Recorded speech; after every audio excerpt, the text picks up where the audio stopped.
And as we continue our countdown to a summer of sport, we'll be catching up with swimmer Jazz Carling and finding out just what does it take to make Team GB.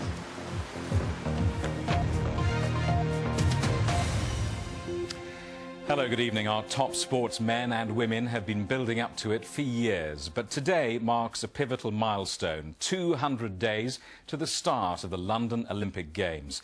Claire's been watching some of the gymnasts train tonight. Claire. Jamie, thank you very much. Hello, good evening. Yes, it's a very nervous and anxious time for our athletes and their coaches as the Games gets closer and closer. We're here with the gymnasts tonight. They train 6 days a week. Here they are. Now, some of them, gymnastics, let me tell you, is a very fiercely competitive sport. Some of them do have just a chance of making Team GB for London, but many of the smaller ones are targeting Rio 2016. Now, just see if you can see Jess. Come, Jess, this is what these girls are doing week in, week out. She's practicing. Absolutely fantastic. Top marks, I think, Jess. Thank you very much. These girls will be keeping a close eye on things in London this summer. And today it was announced 4 more nations, Botswana, Lesotho's Olympic team and Paralympians from Liberia and Mexico will join the other 6 countries that have already confirmed they'll train here in Wales in the run-up to the Games. But for some, there are still doubts at how much Wales will benefit from the Games in London this summer.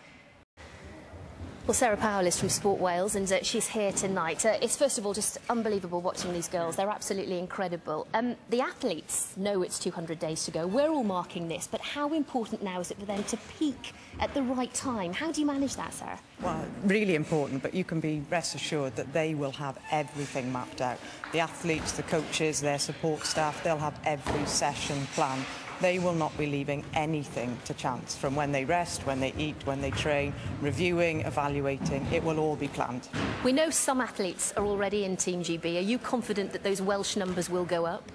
I am confident because we've had such a successful year in 2011 across a wide range of sports, both Olympic and Paralympic. So I hope that we'll be seeing swimmers, gymnasts that are here today, athletics, and that will get the population of Wales will be able to get behind our athletes. And do you think Wales are getting hooked on sport now? Because we see the youngsters here tonight looking ahead to Rio.